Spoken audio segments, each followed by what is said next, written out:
du Centre féminin pour la démocratie et les droits humains en Côte d'Ivoire, qui est une organisation qui bénéficie du statut d'observateur auprès de la Commission. Bon. Dirasouba Boubacar Ben Siddiq, chef de cabinet du ministre des Droits de l'Homme et des Libertés. Merci, M. Dirasouba.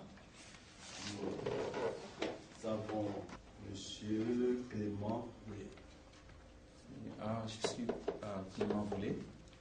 Je travaille pour une organisation basée à Genève qui s'appelle Service international pour les droits de l'homme et une organisation qui est spécialisée dans le renforcement des capacités des défenseurs des droits de l'homme et des Merci, M. Clément Boulay. Je vais passer le micro à M. Traoré, Union africaine. Excusez-moi. Je suis M. Oudofini Traoré. Je suis le président du club Union africaine de Côte d'Ivoire, organisation accréditée auprès de la Commission africaine des droits de l'homme et des peuples et membre de l'ECOSOC de l'Union africaine. Ok, merci M. Traoré. En attendant que Clément. Voilà, Il est là. c'est bien. Eric. C'est Clément Boulay, c'est ça, hein? D'accord. Très bien. Bon, prenez le timing. Hein? La 52e session des droits de l'homme et des peuples en Côte d'Ivoire, quel enjeu? C'est le thème de notre échange aujourd'hui dans ce numéro de questions des temps nouveaux. Pour en parler, des personnalités issues de la communauté ayant en charge la défense et la promotion des droits de l'homme. Nous sommes avec des invités.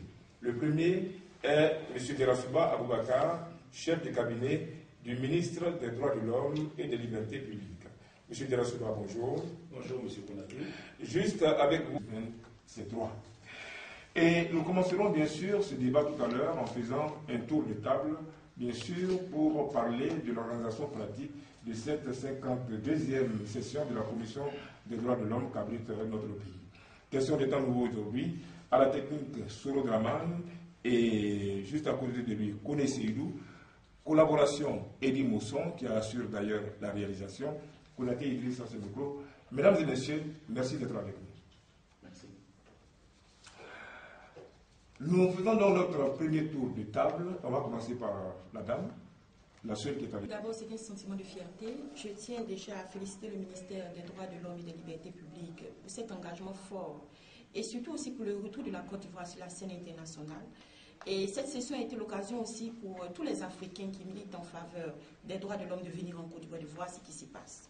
Pour nous, c'est une grande fierté, mais pour nous aussi, c'est un défi parce qu'il faut voir un peu ce qui se passe en Côte d'Ivoire, qu'est-ce qui a été fait, qu'est-ce qui a été réalisé, mais aussi tenir compte aussi des défis qui se présentent à nous et faire des recommandations à l'État de Côte d'Ivoire. Je suis une femme et donc je suis très heureuse parce que nous faisons un travail sur le terrain et aujourd'hui, nous pensons que nous avons été quand même assez satisfaits de voir que le travail que nous faisons sur le terrain a été vraiment récompensé par le ministère et par l'État de Côte d'Ivoire. Donc c'est un sentiment de fierté, mais je me dis aussi que nous avons beaucoup à faire et ce sera l'occasion aussi de faire le bilan. Madame Nathalie Koné-Traoré, directrice donc exécutive du Centre féminin pour la démocratie et les droits humains en Côte d'Ivoire. On parlera beaucoup de femmes tout au cours de ce débat. On se tourne vers ceux qui viennent d'ailleurs. Alors, M. Oudofini Traoré, vous êtes le président du club Union africaine, même si donc, vous connaissez ici donc, en Côte d'Ivoire, c'est cette dimension internationale. Réaction par rapport donc, à ces assises de la commission. Oui, merci. Je voudrais, au nom de ceux qui n'ont pas pu être avec nous aujourd'hui, remercier l'État de Côte d'Ivoire pour cette initiative loi qui consiste aujourd'hui à accueillir une session internationale. J'avoue que ceci nous a manqué depuis 10 ans. Et nous en sommes fiers et il faut féliciter le ministère pour avoir donc décroché le scrum, parce qu'on est en compétition avec l'Angola. Si la Côte d'Ivoire a pu justifier tout cela, et aujourd'hui la société est encore dans une bonne chose. Mais au-delà du fait qu'aujourd'hui nous apprécions, il faut aujourd'hui que la société civile se mobilise. Nous devons nous mobiliser pour faire de cette fête internationale de droits de l'homme une réussite, tout en regardant le problème en face. Comme le disait quelqu'un, on ne sort pas d'un bal poussière comme si on peut faire ce qu'on veut. La Côte d'Ivoire vient de très loin. Nous avons fait plus de 3000 morts. Et quand on parle de 3000 morts, c'est des violations graves des droits de l'homme. Et aujourd'hui, Il faut qu'on fasse le point de tout ça et pour voir aujourd'hui qu'est-ce qui peut être fait afin effectivement d'améliorer. Nous disons toujours en tant que militaires des droits de l'homme plusieurs fois cela. Il ne faudrait plus que cette situation nous arrive. Dans ce cas, il faut prendre les dispositions nécessaires pour ne plus que ça nous arrive. Et les ONG sont là aujourd'hui pour faire un travail de promotion et de protection des droits de l'homme. Nous avons des actions à mener sur le terrain. Nous devons partager ce qui se passe, qu'est-ce qui est bon, qu'est-ce qui n'est pas bon, qu'est-ce qui reste à améliorer pour qu'effectivement la Côte d'Ivoire soit véritablement un pays qui respectera les droits de l'homme à 90%. On ne peut pas le faire à 100%. Même aux États-Unis ou dans les grands pays démocratiques, les droits de l'homme sont toujours violés. Mais je crois qu'il faut tout faire pour qu'il y ait une moyenne acceptable. C'est ce que nous demandons à notre pays. Je pense qu'aujourd'hui, nous sommes sur la bonne voie. M. Clément Boulet. Réaction? Oui, merci pour cette émission. Je crois qu'elle est la bienvenue parce qu'elle se déroule au moment où se déroule aussi un enjeu important pour la Côte d'Ivoire. Lorsqu'il y a 2 ans, j'ai rencontré le ministre à Banjul et qu'il avait fait cette promesse d'abriter, que l'État de Côte d'Ivoire allait abriter la session de la Commission africaine, je me suis dit, certainement qu'ils ne savent pas ce que ça veut dire. Parce que pour moi, avoir un pays sorti d'une crise et prétendre abriter une session de la Commission, c'est beaucoup. Parce que, ayant suivi au moins une 15aine de sessions de la Commission africaine, je me disais, mais est-ce qu'ils savent ce qui les attend en abritant ça? Donc, je dirais que je suis très heureux de savoir que cela s'est concrétisé.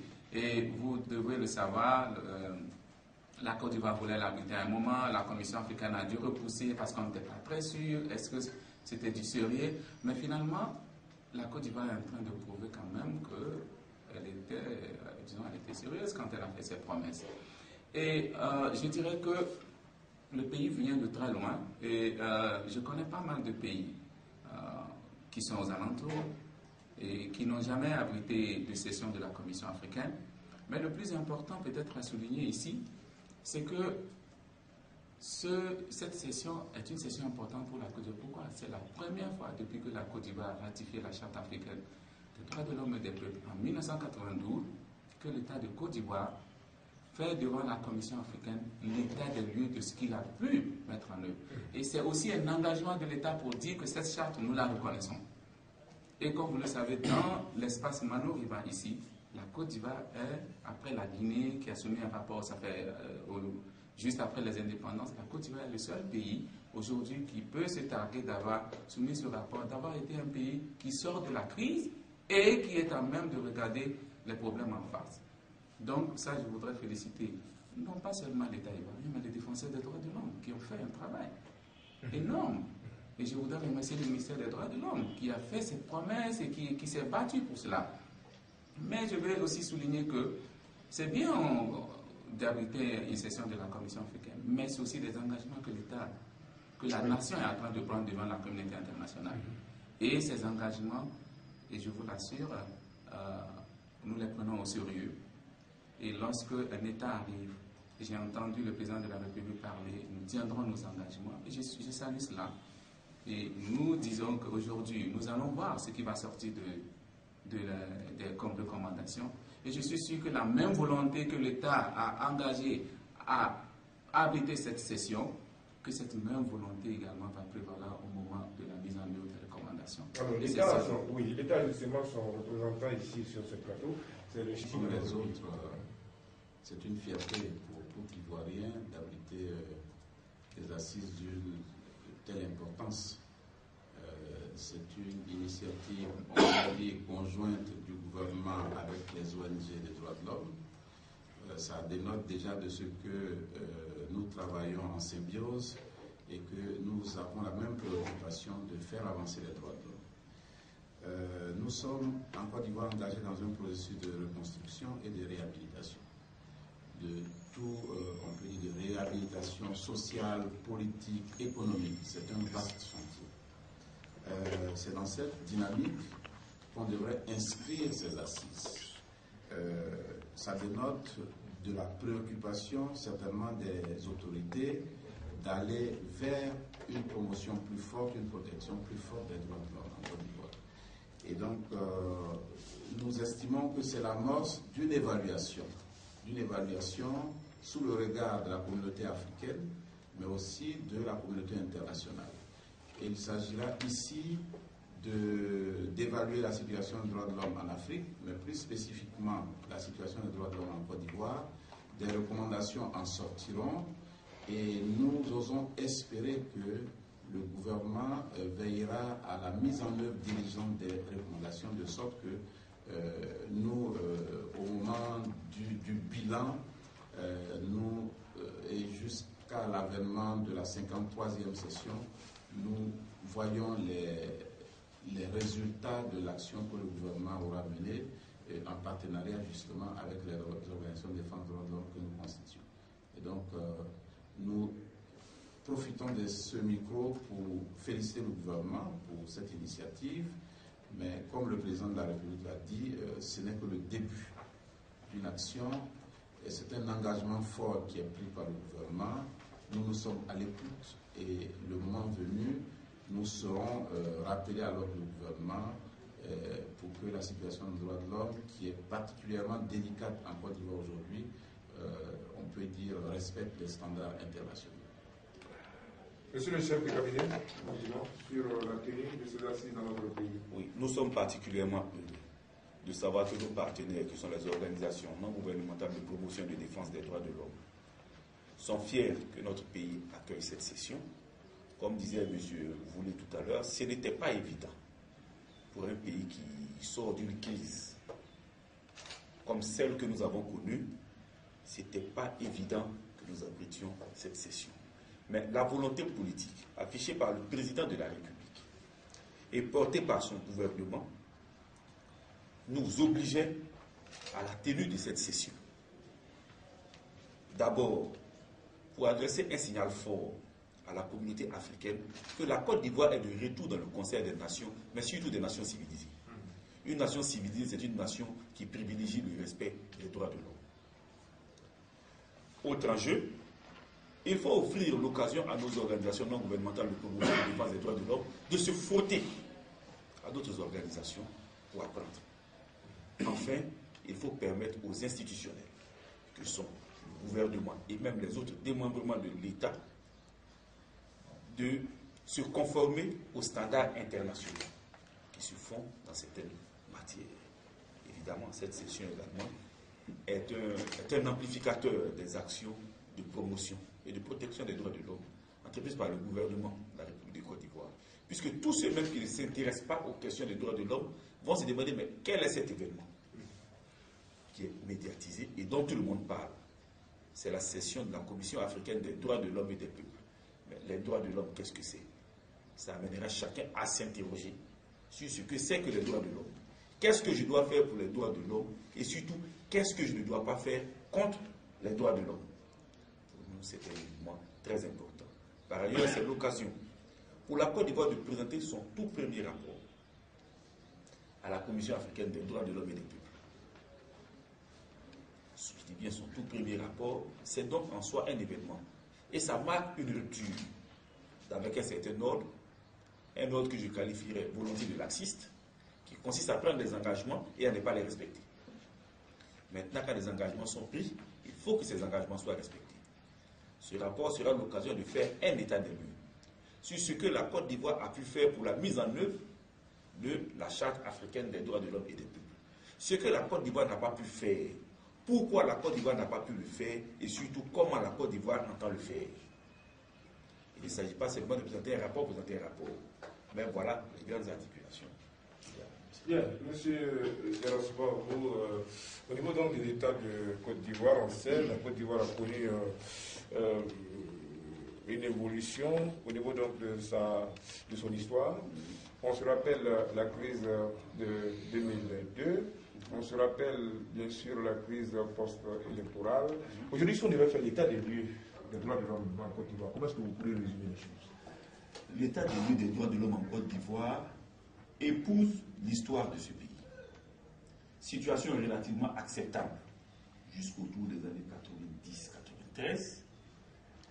La situation des droits de l'homme a commencé à décliner quand le pays a commencé à s'installer dans la crise. Avec, je dirais, des pics. 1999-2000, avec le coup 2002 avec la crise armée, et le summum, ça a été 2010-2011 avec la crise post-électorale. Depuis cette crise post-électorale, où nous avons véritablement touché le fond de l'abîme, la situation tend à s'améliorer. Parce que quand on regarde l'état dans lequel se trouvaient les droits de l'homme en Côte d'Ivoire, en avril 2011, quand on regarde 1 an et demi après, l'état dans lequel se trouvent les droits de l'homme en Côte d'Ivoire, on peut dire que beaucoup de choses ont été faites, sur plusieurs générations de droits. Les droits civils et politiques. En avril 2011, le couvre-feu était à midi. Ça veut dire qu'on ne pouvait même pas se déplacer.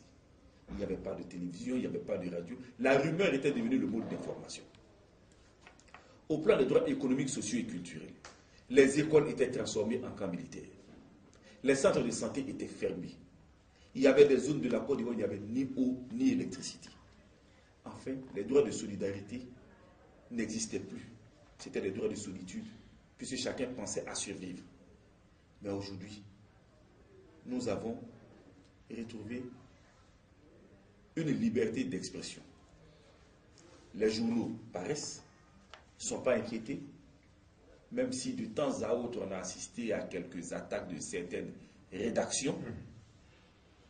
Aujourd'hui, il faut dire que c'est un phénomène qui tend à disparaître.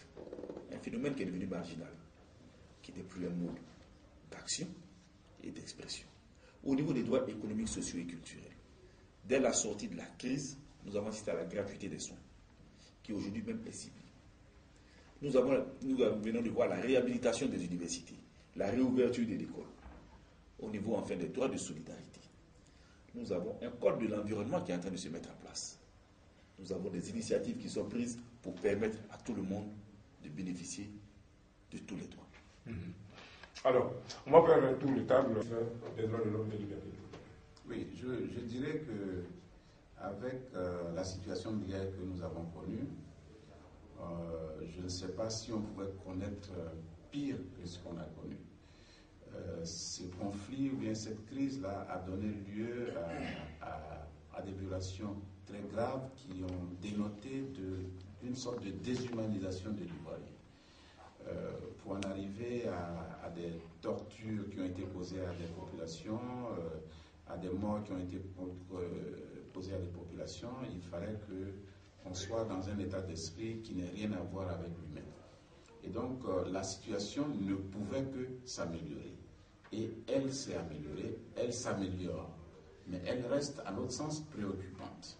Parce qu'il se pose des questions qui sont susceptibles de nous replonger rapidement dans une crise si on y prend garde. Il s'agit des questions de justice et d'impunité. Les questions de justice se posent avec acuité. Nous faisons le constat que le gouvernement est engagé dans une lutte contre l'impunité. Nous y adhérons. Mais nous estimons à la Ligue ivoirienne des droits de l'homme qu'il faut aller jusqu'au bout de sa logique. S'arrêter en chemin donnerait à penser qu'il y a un camp qui est privilégié, un camp qui est stigmatisé. Nous faisons le constat que depuis la survenue de cette crise, autour de 120 à 140 inculpations ont été portées à notre connaissance.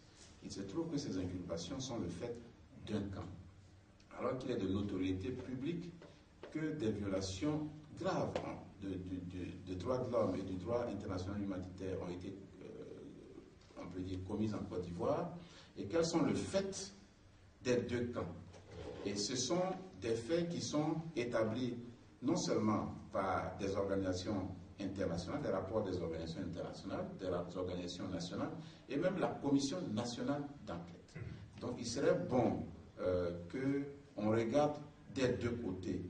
Ça pourrait aider à rapprocher les Ivoiriens et à faciliter la réconciliation. Ça, c'est le premier défi. Oui. Ils vivent ensemble et qui ont toujours vécu en bonne intelligence et aujourd'hui qui sont divisés. La fracture est réelle. Nous qui avons la chance de nous retrouver dans tous les camps, nous écoutons et nous pouvons témoigner de ce que la fracture est réelle. Il faut qu'on aille vite à la réconciliation. Il faut que la CDVR soit opérationnelle au plus vite et quels sont les moyens de son opérationnalité et quels sont les moyens de son action. Ça pourrait aider donc à la réconciliation. Peut-être un autre problème qu'on pourrait soulever, c'est la question de la sécurité, qui pourrait impacter négativement sur le processus de réconciliation que nous conduisons. Les forces de défense, enfin, les FRC sont ces forces-là légales qui sont chargées de la sécurité des Ivoiriens. Il faut que ces forces-là rassurent tous les Ivoiriens. Tous les Ivoiriens. Il ne faut pas que ces forces-là, par leurs agissements, entretiennent dans l'esprit des Ivoiriens un sentiment qui pourrait de rejet et de défiance qui pourrait peut-être impacter négativement aussi sur le processus de réconciliation. Vous voyez qu'à chaque fois que je parle d'un défi, je mets en rapport avec le processus de réconciliation. Parce qu'en Côte d'Ivoire, après ce qu'on a connu, on n'a pas d'autre alternative que la réconciliation. Et donc tout ce qui peut, on peut dire, impacter négativement, tout ce qui peut constituer un obstacle on peut dire, à cette réconciliation, il faut le relever, il faut le dénoncer, et puis il faut faire des recommandations constructives qui peuvent aller dans le sens de la reconstruction de la paix, de la reconstruction de la cohésion et dans le sens de la réconciliation nationale. D'accord, beaucoup le président de la LIDO. On va, avant d'arriver aux femmes, nous tourner vers M. Woudio. Beaucoup de choses ont été faites en Côte d'Ivoire. Beaucoup de ça fait. Je disais même les pays les plus démocratiques ont encore ce défi de protéger et de promouvoir les droits de l'homme. Aujourd'hui, notre pays est dans cette même dynamique. Nous avons une dynamique de reconstruction. Et il faudra aujourd'hui que nous puissions nous mobiliser davantage, ministère et société civile, pour regarder en face et trouver les solutions. Je prends de façon échelonnée la première génération de droits de l'homme, les droits civils et politiques. Est-ce que nous avons quelque chose à dire sur les droits civils et politiques? Aujourd'hui, les réunions, les organisations ont la possibilité de faire des réunions, les syndicats existent, les partis politiques existent. Mais aujourd'hui, ce que nous voulons, nous en tant qu'organisation de la société civile, c'est que les partis politiques puissent avoir un statut. Nous souhaitons que les partis politiques ivoiriens aient un statut. Aujourd'hui, les partis politiques ivoiriens n'ont pas la possibilité d'avoir un statut comme on le fait dans d'autres pays. L'opposition a un statut. Encore on ne l'a pas encore. C'est encore un défi. Il faudra donc qu'on regarde ça de très près.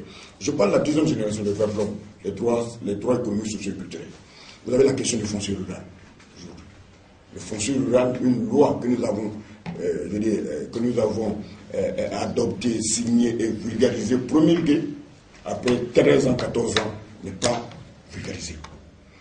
Je travaille sur la question du foncier rural. Mon organisation travaille depuis une dizaine d'années sur la question. Sur 10 conflits en milieu rural, 8 ont des origines foncières. Nous avons une loi, et une loi qui n'est pas vulgarisée. Et cette loi aujourd'hui crée des amertumes au sein des populations. On n'arrive pas à cadrer la situation. L'enjeu aujourd'hui, ce n'est pas les bailleurs de fonds qui doivent nous aider à vulgariser notre loi, parce que c'est le rôle régalien de l'État de Côte d'Ivoire. Notre État doit tout faire pour que effectivement nous ayons un fonds sur la vulgarisation de la loi foncière. C'est une proposition que nous faisons et nous souhaitons que les choses aillent dans ce sens. Nos amis ont parlé des uns des autres d'autres questions. Moi, je parlerai aussi, toujours concernant les droits civils et politiques, l'état civil en Côte d'Ivoire. L'état civil en Côte d'Ivoire. Vous savez aujourd'hui que la plupart de nos enfants ne sont pas déclarés à l'état civil. Vous avez un milieu rural, sur 10 naissances, il y a 8 qui ne sont pas déclarés à l'état civil. Or, notre pays a pris des engagements. Notre pays a pris des engagements. C'est-à-dire qu'aujourd'hui, notre population a besoin d'être sensibilisée et informée. Donc nous attirons l'attention du gouvernement sur cet aspect. Parce qu'aujourd'hui, quand un enfant n'est pas déclaré à l'état civil, c'est tout un processus qu'on met en cause. Il ne va pas à l'école, il retourne effectivement au champ, et ainsi.